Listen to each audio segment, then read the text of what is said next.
Oh my goodness, I can't believe the second quarter starts this week. Today, I want to share with you my 90-day planning process, including some free templates to save you headaches and lots of time and make your online course business so much better this quarter. So let's get to it. Welcome to the Course Creators HQ podcast, helping you navigate the latest techniques for creating and marketing online courses. And now, here is your host, Julie Hood. Before we get started, let me give you the link to get all the free templates that I'm talking about today. Go to coursecreatorshq.com/36, and I've got the link to the different templates and documents that I'm talking about today.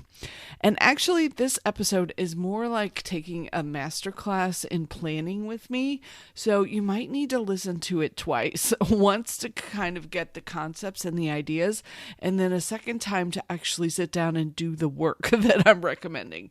So set aside an hour or so in the next few days and download the files, fill in the templates, and let me know how it's going for you.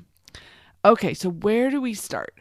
I've got 7 steps for us to consider, and then I'll share some of the answers that I use and how it's coming together for me for the second quarter of 2021 and how I'm going to use them working forward. So the first step is actually to take a look backward and look at what worked or didn't work last quarter.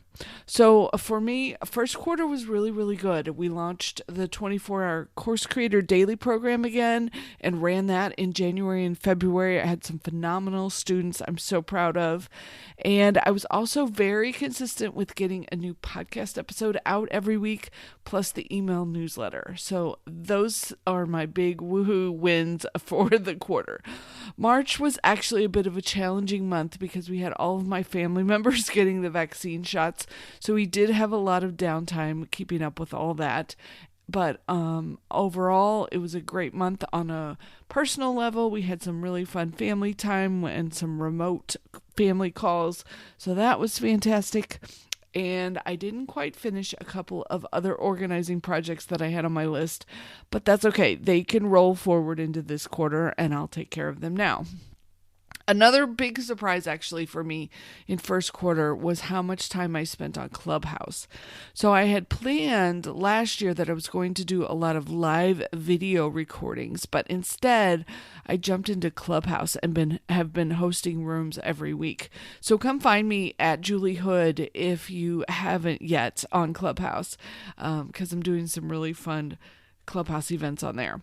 So how about you? What worked in the first quarter and what will roll forward into the next quarter for you? That's the first step. The second step is to either review or create some goals for 2021, and you can use my goal tracking sheet that's in the notes. Your second step is to sort of review what your overall plans are for the year. And don't worry about it if you aren't quite on track right now. It's okay. You can always jump back on and get back on the horse. The tracking sheet that I shared with you is a Google Doc. And so you won't be able to edit it, but you can use a file, make a copy to get your own copy of it to edit, or file download even if you want to download to work with it in Excel or a different program. So file, make a copy will let you get your own Google spreadsheet. So I group my goals into 7 different categories. I have business, health, wealth, relationships, spiritual life, space, stuff, time, and organization is all one category actually, and fun. And so I'll list a few of the things that I've got on my list and put them into each of the categories. And then I start thinking about how I want to feel about them. And this is from Danielle Laporte's book. It's called The Desire Map. And she really talks about the emotions behind what it is that we desire and what it is that we want, and how important it is to tap into how these things are going to make you feel. So if you haven't checked out that book yet, it might be worth grabbing it. And she's got some great emotion lists in there that can be helpful because I know when I'm like, oh, I'm not quite sure how I want to feel exactly what exact emotion that is. So I can use her list and come up with some more ideas. So sometimes on the sheet, I'll list start and end dates, but not always. Sometimes they just make it on the list. And then one column that can really keep you moving forward is the next step column. And this is from David Allen's book, Getting Things Done, which I'll also link to in the show notes. It's a fantastic book if you haven't read it on organizing and keeping your life together. He talks about focusing on the very next step that you need to move your goal or project forward. So if you can keep those top of mind on this goal tracking sheet, you're keeping track of what your next step is, you're more likely to get the whole project done because you're just focusing on the very next thing that you need to be doing. So step number 3 is, what are the big projects for second quarter for you? So out of these goals that you have for your year, pull out some of the major projects that will move them forward. So for example, I have 4 big business projects that are going to happen in this quarter. The first one is I'm going to create and run a brand new 5-day challenge for course creators in June. So I'm hoping you can jump into that with us. Second, that'll be leading people into my 24-hour course creator daily program that we're going to launch again in June. And then I'm also ramping up my team to help manage all of this. I've got a summer intern plus some other helpers that are jumping on board. And then the last big project is to expand and connect with some more JV partners, which I talked about last week on the podcast. So those are my 4 big projects. Think about, do you have 2, 3, 4 that are big for you this quarter, and how do those fit in? And then step number 4 is to sit down and actually do some brainstorming of what the next steps are for each one of your projects. And this is where things really start to happen for you. This is when you can move your projects forward, because you're thinking not only about what needs to happen, but when you're going to do it. And that is sometimes the biggest challenge, because it's really easy to make a lot of lists and come up with a lot of things that we want to do, but it's not till we actually put them on the calendar and actually think about when we're going to do them that we can actually get things finished. So for example, for my 5-day challenge, I could have sat down and come up with all the steps by myself, but that would have taken forever. So I bought a program to help me organize it, and it was so much more efficient to just pay for someone else who had done all the thinking work for me. It came with a Trello board to help me stay organized and keep track of all the moving parts. So we're using that to organize that specific project. Step number 5 is to update your tracking stats for the quarter. And there's a link for you to a part of the Google spreadsheet that I told you about, where it calculates a lot of this for you by month. Peter Drucker has this really terrific quote. He says, if you can't measure it, you can't improve it. So let's start by making sure we're measuring some of the most essential numbers and statistics for our course businesses. And so here are a few of my favorites. The first one is how many email subscribers you have. And if this is the only one you track, this is the most important one, in my opinion, because emails are where people buy. So the more email subscribers you have, the more you can connect with them and share your stuff and share the promotions that you are doing. So if that's all you track, that one is essential. And then here's a few others. There's some social media ones that you might want, Facebook followers, Instagram followers, Twitter followers, YouTube subscribers. And then I pay very close attention to my podcast downloads and the podcast reviews, because I want those to constantly be increasing. And then I'm going to add a couple new ones this quarter. I want to have a very close eye on the number of JV partners that I have, because I told you I'm working on building that. And then also the number of podcast and Clubhouse events that I either host or speak on. So I'm going to start tracking those too to see what kinds of results are coming from that. So that's step number 5, taking a look at your numbers. Step number 6 is to know what your content plan is going to be for each week. Like, what are you talking about with your audience? What are you promoting? I've got another link for you to a calendar that you can download. It's a one-sheet 90-day calendar that I really like. And this question will help you make sure that you're always sharing good content with your audience. So you probably can't sit down today and fill the whole thing in for the next 90 days. But it gives you a place to sort of make notes and think about it and plot out the timing of things. So I plug in my launch dates and then I start filling in behind it. So for example, as it gets closer to the 24-hour course creator launch, I'm going to shift into content that I share in the emails and that I share on this podcast to focus more on creating courses. And that'll help encourage signups. So you can see how that all fits together. You work backwards from your launch dates. That's a step number 6, which is thinking about your content plan and what kinds of things you're going to be promoting. And then step number 7 is, what does my time map look like for a normal week in the next 90 days or so? And this last question will actually make or break how much you accomplish in the next 90 days. So let me back up and start by telling you exactly what a time map is.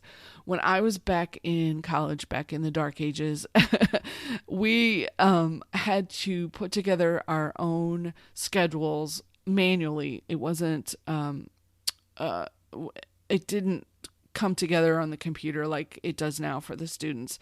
And so what I did is I created a grid for myself, and it was all the days of the week, and then across the top, and then down the left were the times, like hours. So each hour of the day. And then I would slot in when my classes were going to be, plus some travel time because I was on a huge campus. So I had to make sure I could get from one building to another. I was also working part-time, so I needed to be able to have blocks of work time. And luckily, I could set my own work hours, so that made it pretty flexible. But this whole time map for what a regular week looked like had my courses, my work time, my travel time between buildings, plus meal time. So I had it all laid out in what a normal week would look like. And it helped me be so much more productive because I knew where my open slots were. So ever since then, I've used time maps to help me understand kind of the basic structure of what a week looks like in our household. And this was really, really essential when my kids were younger. So if you've got young kids, let me explain how this can help you. Our school district actually had 3 different starting times depending on what grade the kids were in. So I was constantly shifting, one year they had to be at school at 8:30, the next year they had to be there at 7:30. And so all of that would shift our morning routine depending on who was getting up when and how we were getting out the door and getting to school. And that also meant the end of the day times were different. So it shifted a lot. And it also helped me figure out, okay, this quarter we're going to have dance and baseball and volleyball. And so what days is that happening and how is this all going to fit together? So I'd use these time maps to figure all of that out for just a standard week. And then each time I'd spend a little time thinking about this, we would be so much more efficient because we kind of group things together. So let's have grocery time that's going to be, this right now. Let's try putting that on Saturday morning and see if that works. And one of the best things that helped with this was that I gave myself permission to constantly be tweaking this to make it better. Originally, I was like, okay, I'm going to get this perfect time map that's going to work all the time. And it will work for a while until the schedule changed, and then I'd have to redo it. So once I finally acknowledged, okay, this is the one for now, and we're going to have a new one frequently, and that's okay. It made it work a lot better. So, for example, now, my podcast, I'm tending to record on Tuesday mornings for solo episodes. And it works, but it's also very last minute because I try to publish on Tuesday mornings. So I'm wondering if I should move it around and give it a better day so it's less of a last minute kind of project. And then make sure you're adding in regular blocks to your time map for working on your course. and working on your marketing. So even if it's just a couple hours a week, if you can schedule those in so you know, okay, I'm going to do this at this time every week, not only will the routine help take away some brain power of trying to figure out, well, when am I going to do this? Because if you always do that on Tuesday mornings, then that routine makes life easier, but it'll also make sure you don't forget to do it. So there you have it. 7 steps to make this the best quarter ever for you. And let me recap them, and then be sure to go to coursecreatorshq.com/36 to get all of the templates that I was talking about. So step 1 is take a look backward, what worked or didn't work last quarter. Step 2 is to either review your goals or create your goals using the goal tracking sheet. Step 3 is to think about, what are my big projects for this quarter? Step 4 is to do some brainstorming about the next steps. What's going to move them forward? Number 5 is to update your tracking stats for the quarter. Number 6 is to think about what your content plan is going to be for this quarter. What kinds of things are you going to talk about with your audience? What are you going to promote? What guests are you going to have if you have a podcast? And there's a calendar link you can use. And then step 7 is, what does my time map look like for a normal standard kind of week? So if you enjoyed this episode, be sure to jump on my email list, because each Sunday I send out planning reminder emails to help you. So you'll get my weekly questions, and then like this week I sent out the quarterly questions. So if that's something you like, just go to coursecreatorshq.com/idea and sign up for that free training, and it'll get you on the list. And then I'll make sure you get the planning emails on Sunday nights too. So thanks so much for listening. I hope you enjoyed this episode and got an idea or two that you can share and use to make your quarter even better. I really appreciate you listening. So thank you for subscribing. And if you did get something useful, if you could go leave us a 5-star review, I appreciate it. Those reviews help us get in front of even more course creators. So I appreciate your time doing that. And thank you so much. Thank you for listening. Thank you for subscribing, and thank you for reviewing. Have a fantastic week, and let me know if this turns into a really fantastic quarter for you. I want to know how it goes, what works and what doesn't. So take care, everyone, and I will catch you next week.